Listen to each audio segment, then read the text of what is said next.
찬양을 감사합니다. 이 주변에 한번 인사하겠습니다. 함께 예배 드리게 돼서 반갑습니다 하고 인사하겠습니다. 성경은 하나님의 아들 예수 그리스도가 누구신지에 대한 여러 가지 다양한 표현의 묘사를 하고 있습니다. 그 중에 특별히 요한복음에 보면 예수님을 말씀으로 혹은 빛으로 혹은 영원한 생명수로 하늘에서 내려온 떡으로 생명의 양식으로 혹은 포도나무로 혹은 길로 진리로 부활로 생명으로 이런 여러 가지의 주제로 예수님은 이런 분이시다 하는 설명과 묘사의 말씀이 신구약에 가득 차 있습니다. 그 중에 오늘 읽으신 말씀에 보면 예수님을 하나님의 어린 양이다 이렇게 표현한 내용을 대합니다. 요한복음 말씀에 오늘 1장 29절에 보면 세례 요한이 예수님을 보고 보라 세상 죄를 지고 가는 하나님의 어린 양이로다 이렇게 주변의 제자들과 주변 사람들에게 예수님을 그렇게 소개한 것을 봅니다. 또 그 뒤에도 보면 이틀 후에 요한이 자기의 두 제자와 함께 서 있다가 자신들의 앞을 거니시는 예수님을 보고 또다시 예수님을 소개합니다. 보라 하나님의 어린 양이로다. 세례 요한은 예수님을 다른 표현으로 표현하지 않고 하나님의 어린 양이다 이렇게 세상 사람들과 세례 요한을 따르는 제자들에게 예수님을 설명하고 소개한 것을 알 수 있습니다. 성경에는 창세기로부터 요한계시록까지 어린 양에 대한 말씀이 매우 많이 나옵니다. 특별히 창세기에 보면 어린 양에 대한 표현은 창세기 22장에 아버지 아브라함이 장성에 가던 아들 이삭을 하나님이 번제물로 바치라 하실 때에 3일길을 가지요. 거기 아들에게 번제할 나무를 장작으로 지게 하죠. 또 불도 준비하죠. 그리고 종들을 산 안에 머물게 하고 아들과 함께 산 꼭대기에 오르죠. 그때 아들 이삭이 아버지에게 묻습니다. 아버지, 여기 불과 나무도 있는데 어찌 번제에 드릴 어린 양은 없습니까? 이렇게 어린 양에 대하여 제물에 대하여 질문하는 그런 말씀이 창세기에 나옵니다. 이제 그 후로 성경은 계속해서 이 어린 양을 주제로 한 말씀들이 그런 눈으로 관찰해 보면 신구약의 모든 말씀 속에 곳곳에 널려 있는 것을 주목할 수 있습니다. 레위기에 보면 4장 32절 33절에 그가 만일 어린 양을 속죄 제물로 가져오려거든 어린 양 흠 없는 암컷을 끌어다가 그 속죄의 제 제물의 머리에 안수하고 번제물 잡는 곳에서 속죄물로 잡을 것이요 이렇게 제물 중에 어린 양을 제물로 하라 하는 말씀이 나옵니다. 또 이사야서를 읽다 보면 이사야 53장 7절에 우리가 잘 요절처럼 기억하는 말씀이죠. 마치 도수장으로 끌려가는 어린 양과 같으며 이렇게 예수 그리스도를 도수장으로 끌려가는 어린 양으로 묘사한 장면이 이사야서에 나옵니다. 요한계시록에 보면 5장 6절에 내가 또 보니 보호자와 내 생물과 장로들 사이에 한 어린 양이 서 있는데 이렇게 예수님이 서 계시다 하지 않고 어린 양이 서 있다고 표현한 것을 봅니다. 또 계속해서 읽다 보면 8절 말씀에 그 두루마리를 취하심에 네 생물과 24장로들이 그 어린 양 앞에 엎드려. 이처럼 예수님을 계속해서 어린 양이라고 표현하는 말씀을 접합니다.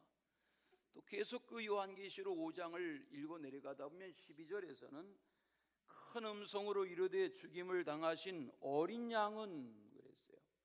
죽임을 당하신 어린 양은 예수님의 십자가의 죽임을 당하신 어린 양이다 이렇게 표현하면서 죽임을 당하신 어린 양은 능력과 부와 지혜와 힘과 존귀와 영광과 찬송을 받으시기에 합당하도다. 이처럼 계속 예수님을 어린 양이라고 표현하는 강조를 대할 수 있습니다. 요한계시록의 22장이 신구약 성경의 끝이죠. 마지막이죠. 그 요한계시록 마지막 장인 22장을 읽다 보면 1, 2절에 또 그가 수정같이 맑은 생명수의 강을 내게 보이니 하나님과 및 어린 양의 보좌로부터 나와서 이렇게 예수님을 어린 양이라고 표현한 말씀을 계속해서 대할 수가 있습니다.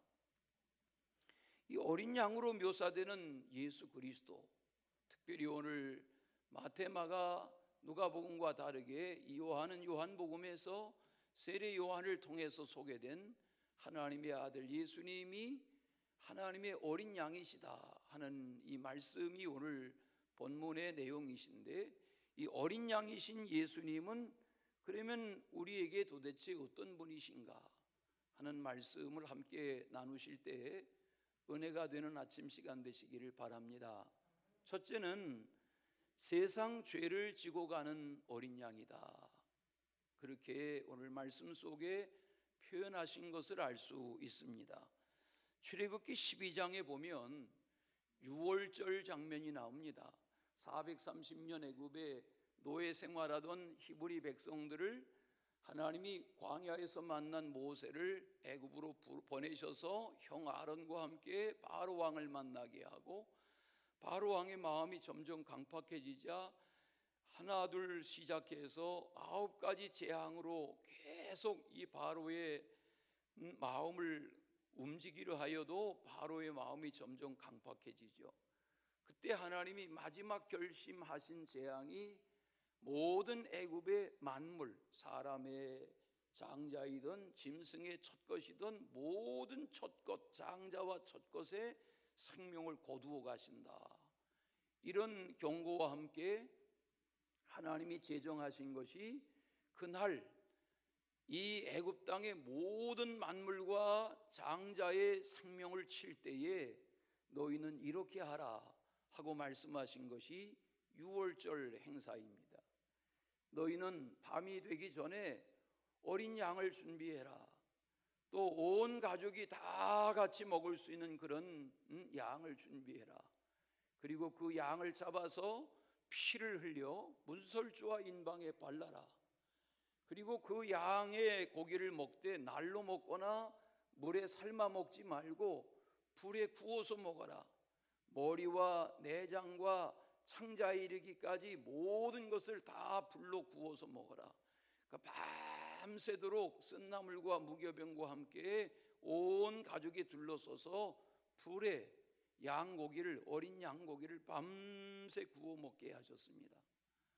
그리고 아침까지 밤새 먹었는데도 남은 것이 있거든 그 남은 것을 불로 태워버려라. 이것이 유월절에 대한 하나님의 명령이십니다. 그 내용이 쭉 읽다 보면 출애굽기 12장 내용을 제가 설명하는 것인데, 거기 11절에 보면 이렇게 말씀하세요. 너희는 그것을 이렇게 먹을지니 허리에 띠를 띠고 발에 신을 신고 손에 지팡이를 잡고 급히 먹으라. 이것이 여호와의 유월절이니라. 이렇게 말씀하셨습니다. 이것이 유월절이다. 자, 그러면 여기서 말씀하는 이것이 여호와의 유월절이다 하는 이 유월절이 뭐냐 말이죠. 이 유월절이라는 페사흐라는 말은 뛰어넘다, 지나가다 그런 뜻입니다. 유월입니다. 그러면 문설주와 인방에 피를 바르고 하나님 하라 하신 대로 어린 양의 고기를 잡아 먹은 이 가정의 가족들은 장남과 만물이 보호를 받게 하셨다는 것이 유월절의 하나님의 약속입니다.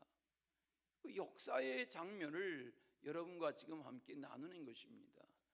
그러면 그 유월절에 어린 양의 피에 무슨 능력이 있길래 어린 양의 피를 잡아 어린 양을 잡아 그 피를 문설주와 인방에 바른 가정에는 죽음이 패스오버 뛰어넘게 되었다.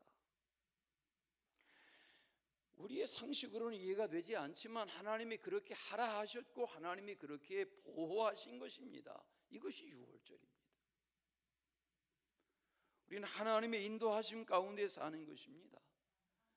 예수님이 하나님의 어린 양으로 이 땅에 오셔서 순환당하시고 죽임당하시고 장사 지낸 바 되시고 부활 다시 살게 하심으로 그는 영원한 부활과 승천의 첫 열매가 되었습니다. 하나님 보좌 하나의 우편에 계신 어린 양을 요한계시록은 계속 설명합니다. 우리는 이 유월절의 성찬은 어린 양을 통한 하나님의 구속의 예표, 어려운 표현을 써서 죄송하지만 달리 설명할 수 있는 단어가 없습니다.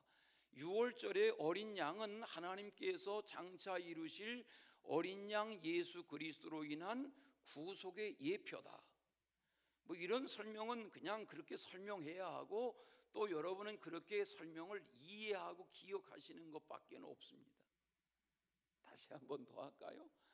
하나님의 아들 예수 그리스도가 어린 양이라고 말씀하는데 출애굽기 12장에 하나님이 유월절을 제정하셔서 어린 양을 잡아서 그 피를 문설주와 인방에 바르고 그 양의 고기를 가족이 밤새도록 구워 먹게 하시고 남은 건 불에 태워버리라 하신 그 유월절을 시작으로 출애굽이 가능하게 하신 그 유월절 밤을 지낸 새벽 하나님이 200만 이 노예 민족을 부르셔서 홍해를 가르시고 홍해를 건너게 하신 이것이 유월이잖아요. 이 유월의 역사는 하나님이 아들 예수 그리스도를 어린 양으로 보내셔서 십자가에 이루실 구속, 대속의 은혜를 예표하신 일이다.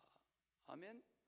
네, 여기 구속 혹은 대속 이런 표현을 하는데 여러분이 관심이 있으시면 뭐 요즘 국어 사전을 들고 다니는 학생도 없겠지만 여러분 핸드폰에 사전이 앱으로 깔려 있다면 거기에 구속 혹은 대속 이런 단어를 치면 특별히 대속이라는 단어를 치면 대속이라는 단어는 지금 성경에서 사용하는 이 설명에 대속이라는 단어 한 단어밖에는 다른 용어가 없습니다.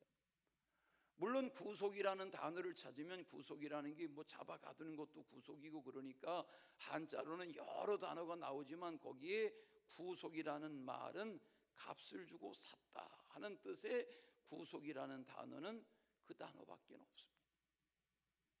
이처럼 하나님은 어린 양을 통해서 예수 그리스도이신 어린 양을 통해서 우리의 죄를 사하셨다.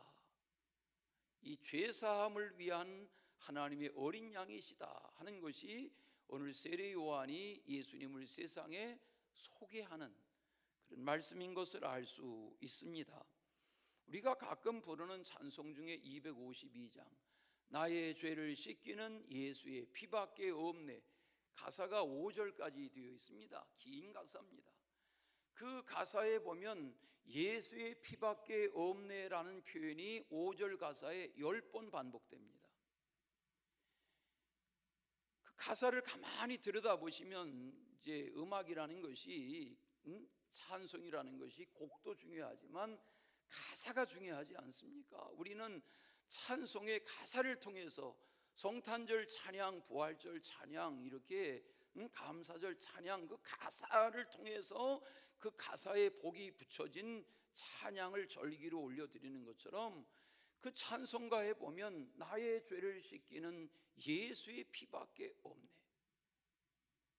아멘.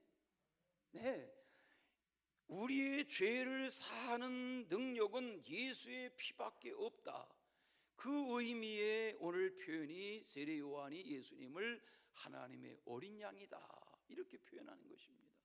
어린 양으로 오신 예수님은 어린 양으로 도수장에 끌려가는 어린 양으로 붙잡히셔서 다 피 흘리시고 옆구리에 심장에 창에 찔리셔서 물 한 방울까지 흘리시고 어린 양처럼 죽임당하심으로 우리의 죄를 사하셨다 하는 이 대속을 말씀하는 그 찬송이 252장의 그 찬송인 것을 봅니다. 예수의 피밖에 없다. 영어 찬송 가사, 어젯밤에도 5절로 되어 있는 이 영어 찬송 가사를 찾아보니까 거기 Nothing but the blood of Jesus, 예수의 피밖에는 nothing, 없다. 어떤 방법으로도 우리를 대속할 수 있는 피는 예수의 피밖에는 없다. 아멘. 이 은혜가 우리 가운데 분명하시기를 축원합니다. 저희가 살던 10여 년 저희 가족이 살던 곳이 미국의 펜실베니아입니다. 펜실베니아는 얼마나 크냐면 우리나라 남북한보다도 큽니다. 주가.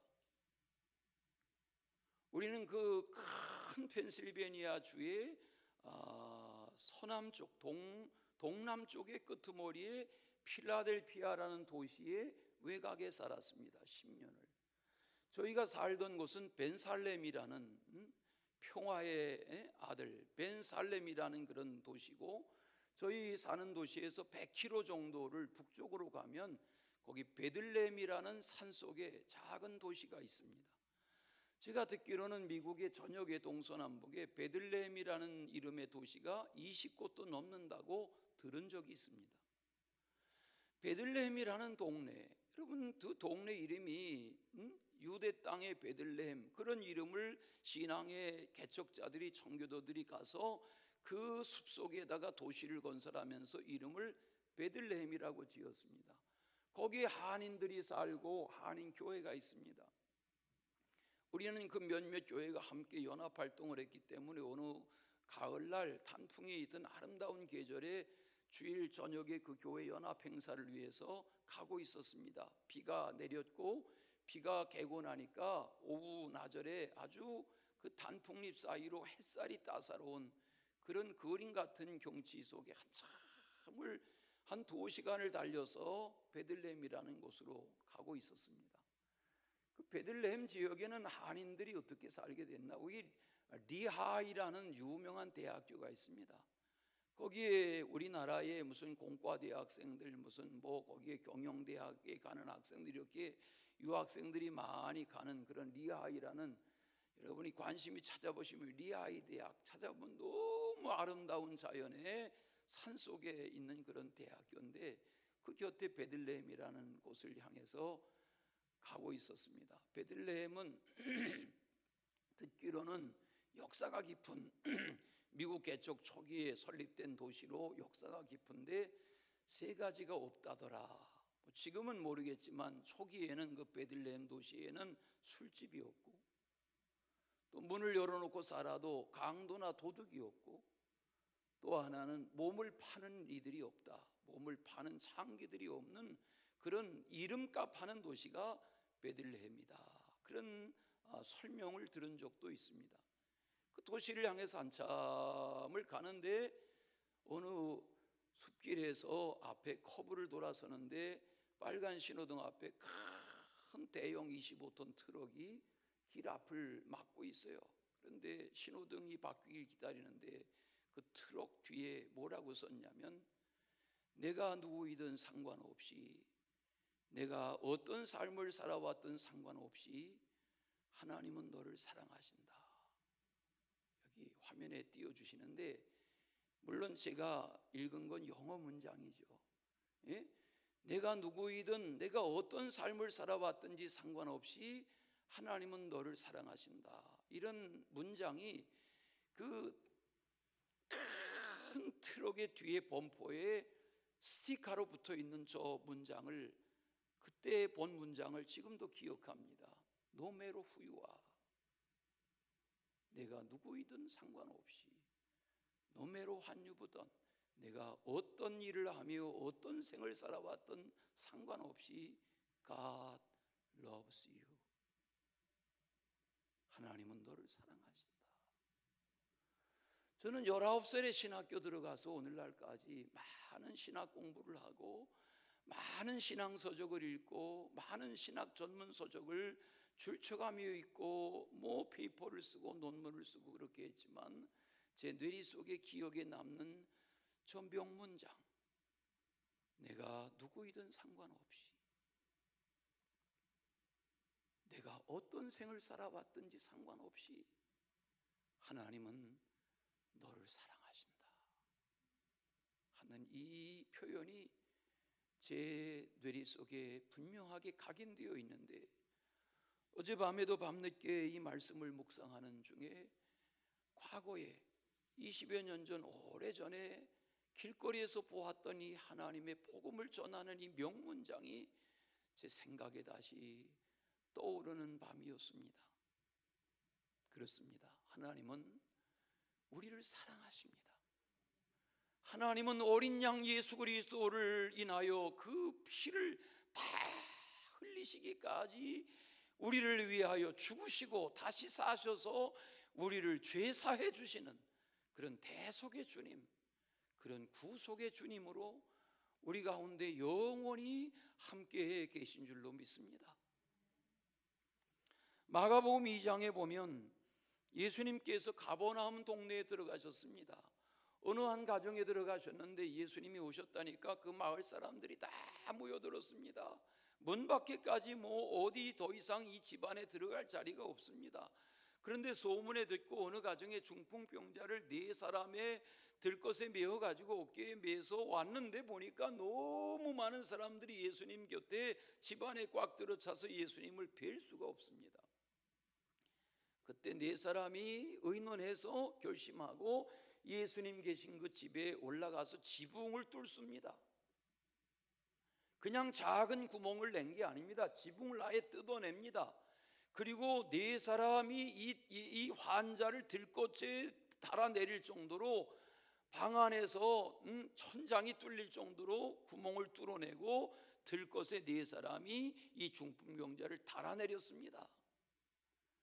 그때 예수님께서 이 장면을 보시고 이 4사람이 하는 일을 보시고 그렇게 흙먼지 속에 쏟아져 내려오는 거기에 들꽃에 뉘어있는 이 중한 중풍병자를 보시고 소자야 내 죄 사함을 받았느니라 이렇게 말씀하십니다. 그때 그 자리에 함께 했던 이 중에 서기관이 속으로 생각했습니다. 이건 신성모독한 일이다. 죄 사하는 권세는 하나님에게만 있는데 이 예수가 도대체 누군데 죄 사함을 말하는가? 신성모독이다 이렇게 속으로 생각하고 있는데 그 장면에 보면 예수님께서 이 서기관의 생각을 아시고 이런저런 말씀을 하셨습니다. 그게 마가복음 2장의 긴 내용으로 나옵니다. 어찌하여 이것을 마음에 생각하느냐?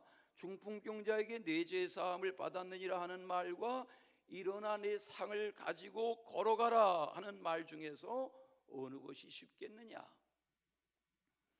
인자가 땅에서 죄를 사하는 권세가 있는 줄을 너희로 알게 하려는 것이다.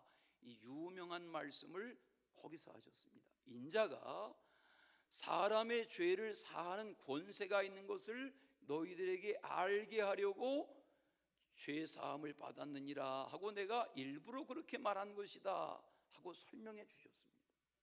맞습니다. 예수님은 이 세상에 죄 사하는 권세를 덧입고 오신 하나님의 어린 양이세요. 아멘. 이 믿음이 분명하시기를 축원합니다. 네, 예수님은 이 땅에 하나님의 아들로 오셔서 각색병사를 고치고 귀신을 내어 쫓고 죽은 자를 살리시고 이 모든 일의 목적은 그것은 예표로 보이신 기사와 표적이고 예수님이 이 땅에 오신 목적은 죄 사하시려는 거예요. 오늘 세례 요한이 예수님을 소개할 때 보라 하나님의 어린 양이로다 말하며 이 말씀하는 그 어린 양이신 예수님은 죄 사함을 위하여 죽임당하시고 부활하시고 승천하시려고 오신 하나님의 어린 양이세요. 그런 믿음이 분명하시길 축원합니다. 두 번째, 성령이 내려와 머무시는 분이 어린 양이신 예수님이시다. 오늘 말씀에 보면 그런 내용이 나오죠. 우리가 잘 아는 대로 세례 요한은 물로 세례했습니다. 예수님의 12 제자인 베드로, 안드레, 야고보, 요한 이 제자들이 다 예수님의 제자가 되기 전에 세례 요한에게 세례받은 세례 요한의 제자였습니다. 오늘 말씀의 뒤에 장면이 그거 아닙니까? 세례 요한의 제자였던 이 안드레와 베드로, 저들이 안드레를 통해서 이제 예수님이 메시아라고 알려지고 소개되고, 안드레가 자기 집에 가서 형 베드로에게 말하고 해서 형제가 다 세례 요한의 제자에서 예수님의 제자가 되는 과정이 오늘 말씀의 뒤에 나옵니다. 그 시작이 뭐냐면 성령의 역사에 대한 말씀으로부터인 것을 알 수 있습니다. 자, 성령의 역사라는 것이 뭡니까? 그런 장면을 내가 보았다 그러는데, 이 말씀은 마태, 마가, 누가복음에 다 나옵니다. 세례 요한을 예수님이 찾아갑니다. 나사렛에서 세례 요한에게 세례를 요구합니다. 침례지요. 그때 세례 요한이 내가 어떻게 하나님의 아들에게 세례를 베푸냐 그렇게 하고 저항합니다. 그때 예수님이 내가 나에게 세례하지 않으면 너는 나와 상관이 없다고 말합니다. 요단강에서 예수님에게 세례 요한이 세례를 베푸는데 하늘 문이 열립니다. 하늘에서 비둘기 같은 성령이 임합니다. 그리고 하늘 꼭대기에서 하나님이 말씀하십니다.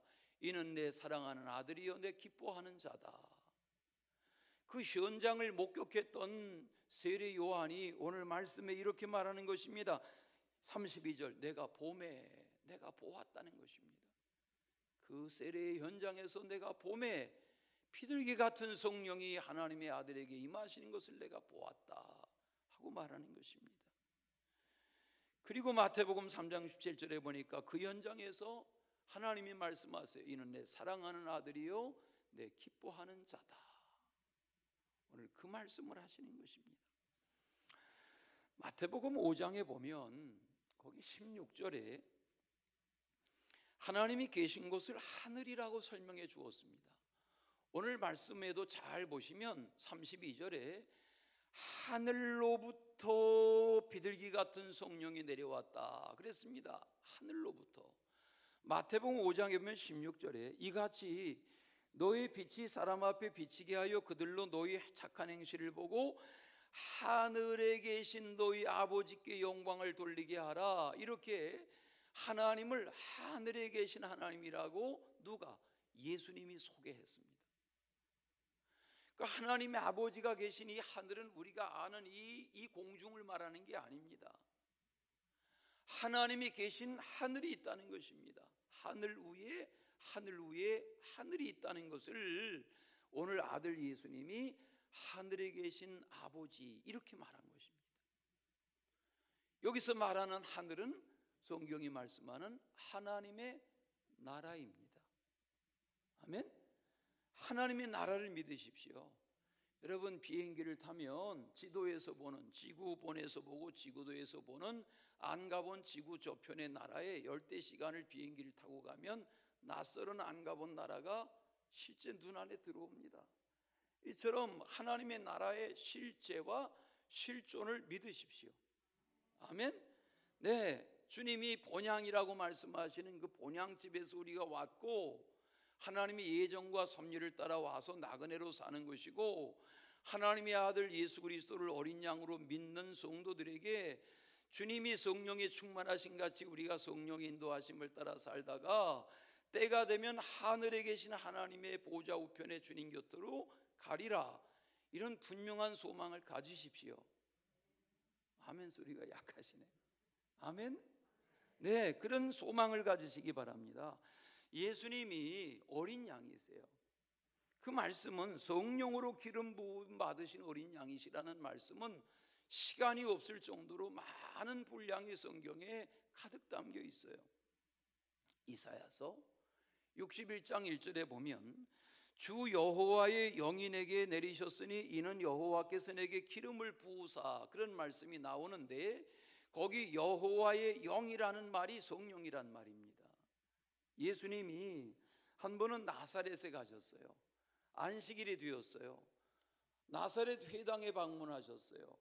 거기서 한 사람이 아마 회당장이겠죠. 예수님에게 성경책을 갖다 주는데 이사야를 펼치셨어요.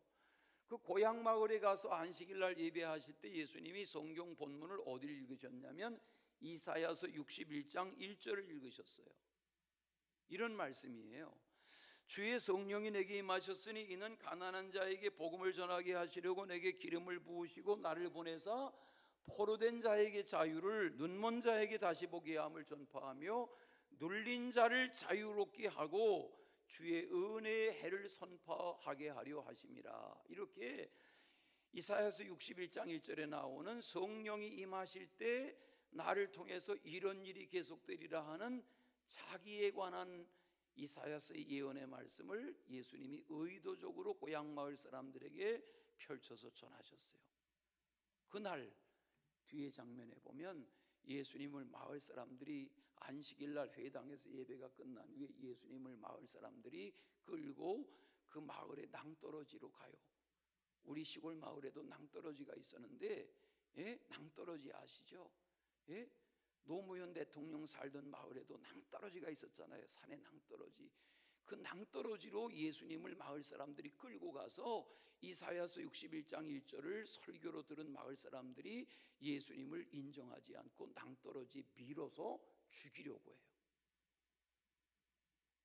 그때 저들을 밀치고 떨치고 예수님이 거기서 피신하여 마을을 떠난 후에 돌아가시기까지 예수님은 나사렛에 다신 가지 않으세요. 그리고 무슨 말씀을 그날 하셨냐면 선지자가 고향 사람들에게 환영받는 경우가 없다 그러셨어요. 저도 그래서 고향에 잘 안 가요. 왜냐하면 저 고향에 가면 저희 동네 사람들은 저를 목사님이라고 잘 안 불러요. 물론 마을 사람들 중에 장로님들, 저를 키워낸 장로님들은 아이고 목사님 오셨네 이러지만 예수 안 믿는 동네 사람들은 저를 목사님이라고 안 불러요. 성례 왔네 그래요. 80대 할아버지들이. 저는 기분 나빠서 고향에 안 가요. 그 얘기예요. 요한계시록에 보면 1장 10절에 주의 날에 내가 성령에 감동되어 이런 말씀이 나옵니다.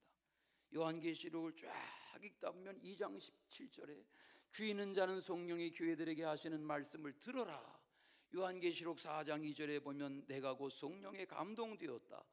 14장 13절에 보면 성령으로 나를 데리고 광야로 갔다.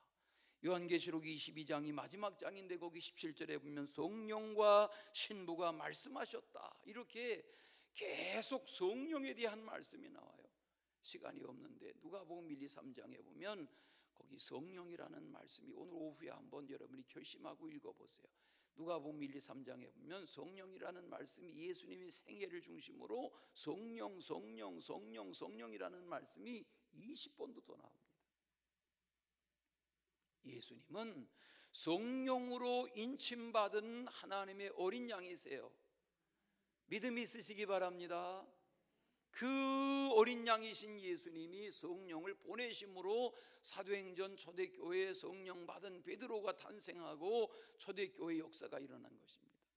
마지막 제자를 부르신 어린 양이 예수 그리스도세요. 제자를 부르셨어요.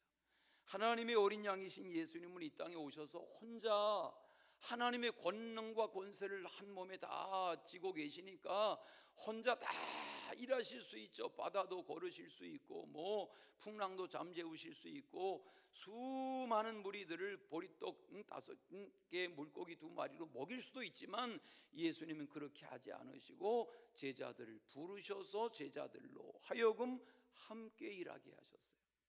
12제자를 부르시고 70인의 제자를 부르시고 이렇게 부르셔서 70인의 제자들도 쌍쌍이 나아가서 권능을 행하도록 하셨어요. 오늘 말씀의 장면이 그 중에 안드레를 비롯해서 안드레가 자기 형 베드로를 예수님께 소개함으로 메시아 만났다, 그리스도 만났다 소개함으로 베드로가 안드레가 예수님의 제자가 되는 과정을 보아요. 원래 베드로의 이름은 뭐라고요? 오늘 말씀에 보면 원래 그의 본명은 뭐라고요? 아이 장로님, 시몬이라고요. 시몬. 네, 다 같이 요한의 아들 시몬아. 아시잖아요. 찬양으로도 우리 하시잖아요. 요한의 아들 시몬아.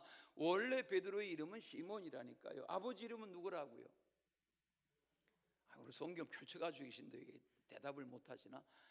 요한, 시몬의 아버지는 누구라고요? 요한이라니까요.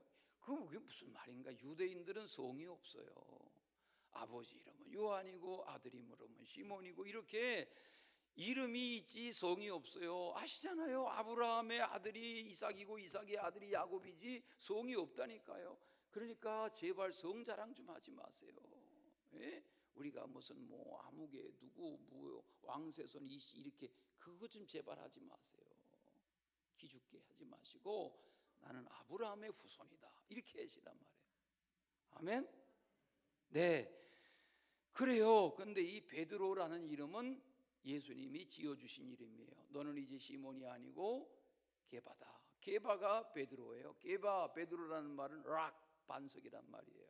바위라는 이름을 지어주셨어요. 너의 이름은 바위다, 반석이다 이렇게 지어주셨어요. 나중에 마태복음 16장 18절에 뭐라고 말씀하세요? 내가 이 반석 위에 교회를 세우리니 음부의 권세가 이기지 못하리라. 이렇게 반석이라고 말씀하시잖아요.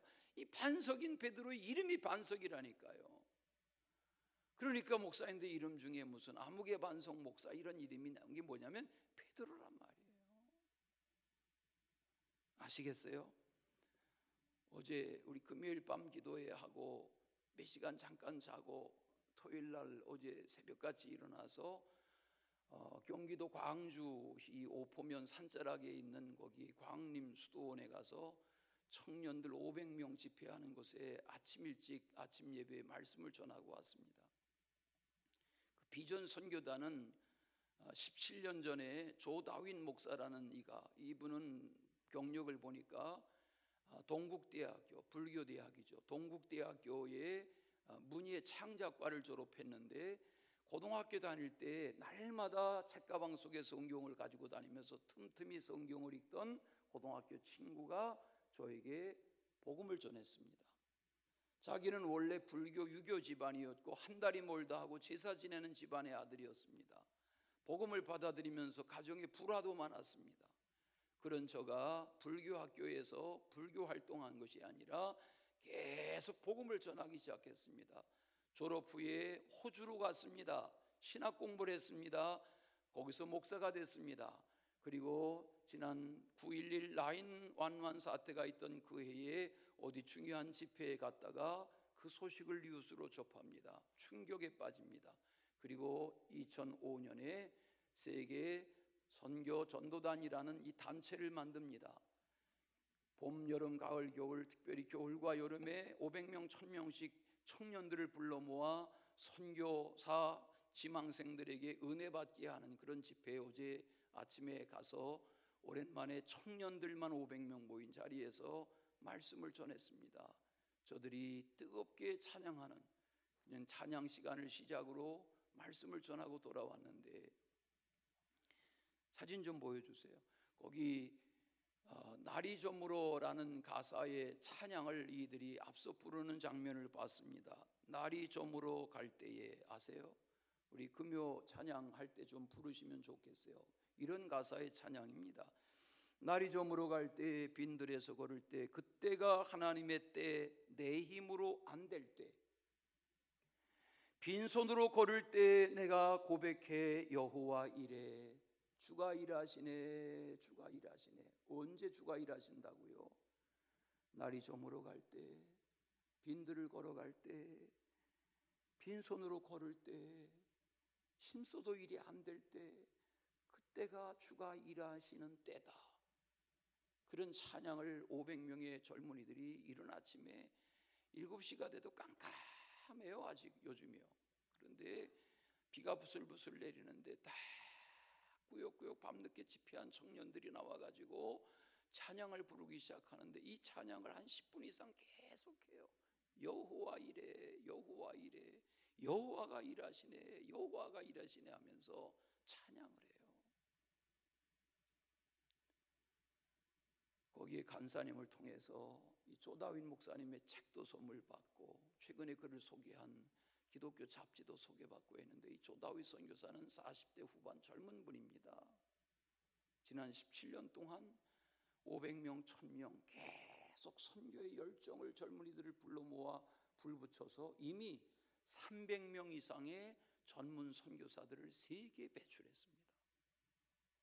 한 사람, 고등학교 때 책가방 속에 성경 놓고 다니면서 틈틈이 읽던 한 사람 친구가 고등학교 자기 반의 한 친구에게 전도했는데, 원래 저의 이름이 다윗은 아니겠죠. 본명을 밝히지 않으니까 저에게 전도했는데, 저가 신앙의 우여곡절을 거쳐서 오늘날 세계에 수많은 선교사를 배출하는 그런 배후의 욕군이 됐습니다.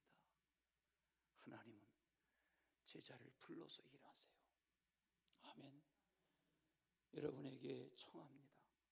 그냥 교회 다니시고 예수 믿는 것으로 좋게 하지 마시고 어린 양 예수 그리스도의 제자가 되시길 바랍니다. 나이에 상관없습니다. 어른은 어른대로, 젊은이는 젊은이대로, 노인은 노인대로, 아이는 아이대로, 요엘로 말씀하신 것처럼 환상과 예언과 꿈에 붙잡히는 그런 부르심에 합당한, 기름 부으심에 합당한 은혜의 세대가 될 때, 예수님이 세례요한의 제자였던 안드레가 자기 형 베드로를, 시몬을 예수님께 소개해서 형 메시아를 만나서 그리스도를 만나서 소개할 때에 예수님이 저들 형제를 역사의 인물로 삼으신 것처럼 오늘 우리는 주님을 배반할 수 있으나, 주님을 떠날 수 있으나 주님은 끝까지 포기하지 않으시고 우리를 부르셔서 제자 삼으시고 역사에 하나님의 어린 양 예수 그리스도의 하시려는 구원의 일을 성취해 가실 줄로 믿습니다. 여러분의 하시는 분야가 다 다르시지만 마음의 분명한 고백은 나는 주님의 제자로서의 길을 간다. 이 고백이 분명하시기를 축원합니다. 사랑의 주 하나님 아버지, 우리 2023년 말씀과 기도 가운데 어린 양이신 예수 그리스도로 인하여 제자로의 삶을 살아가고자 하는 각오와 헌신의 결단이 우리 각 사람에게 임하기를 간절히 소원하며 예수 그리스도 이름으로 기도하옵나이다. 아멘.